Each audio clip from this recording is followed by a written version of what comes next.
সৌম্য প্রেসকে একটু চাটা দিও।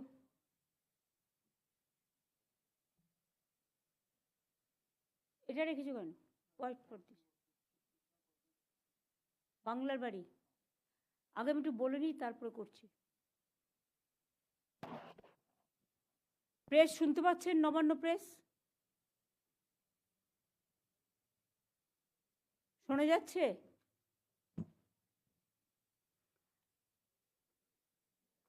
আমরা যে কথা দিলে কথা রাখি, সেটাই আপনাদের কাছে কথা রাখার ব্যাপারটা নিয়ে যদি কিছুটাও মানুষের সাহায্য হয়, আশ্রয় হয়, সেই জন্যই কেন্দ্রীয় সরকার তার কথা রাখেনি। গত 3 বছর ধরে আবাস যোজনার টাকা দেয় না।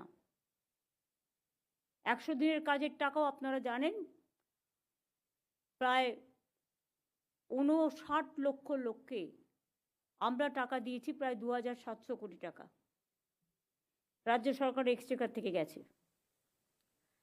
আমি আজকেও বলি যে আমরা ইতিমধ্যেই 45,69,000 মতো বাড়ি আমরা অলরেডি করেছি, পাকা বাড়ি যেটা মাটির ছিল আমাদের গভর্নমেন্টের সময়। বাদ বাকি আরও 40,000 পড়েছিল, 40 লাখ, সেটার টাকা দেওয়ার কথা। আমরা আবাস যোজনায় বাংলা 1 নম্বরে ছিল,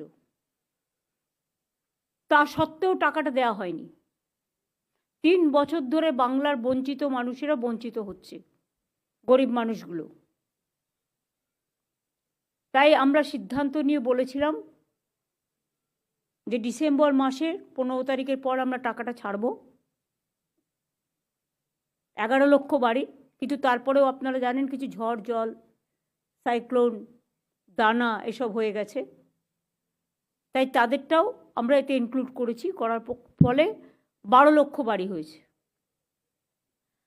আজকে একটা ঐতিহাসিক দিন,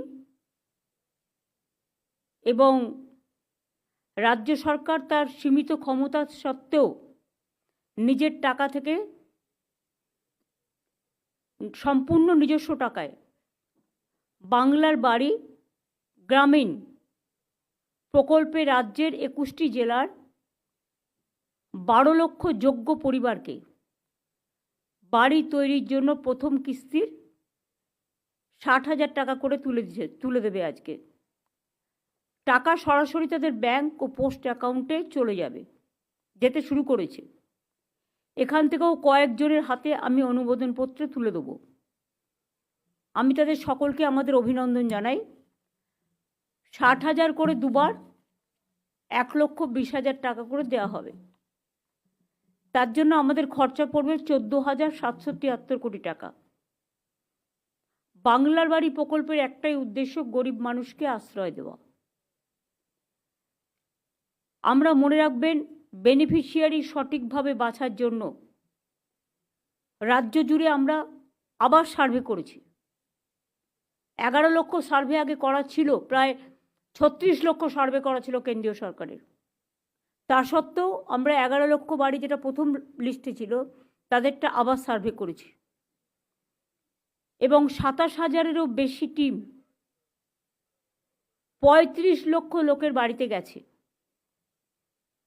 ডিএম, এসপি, এসডিও, বিডিও, আইসি, ওসি সবার নজরদারিতে স্বচ্ছভাবে তালিকা প্রস্তুত করা হয়েছে এবং ড্রাফট লিস্ট পাবলিশ করে ক্লেমস এবং অবজেকশন যদি কিছু থাকে সেটা দেখা হয়েছে। এটা দেখতে গিয়ে আমরা দেখেছি 28 লক্ষের বেশি যোগ্য বেনিফিশিয়ারি আমরা আইডেন্টিফাই করতে পেরেছি। এদের মধ্যে থেকে আমরা 12 লক্ষকে আজকের মধ্যে দিয়ে দিচ্ছি। কেন্দ্র যদি না দেয়, আরও যে বাকি থাকবে 16 লক্ষ, যেটা আমরা বেনিফিশিয়ারি যারা যোগ্য পাওয়ার জন্য আইডেন্টিফাই করেছি, তাহলে আমরা 2টো কিস্তিতে আগামী 6 মাস, তারপরে 6 মাসে 26-এর প্রথমের মধ্যেই আমরা দিয়ে দেবো।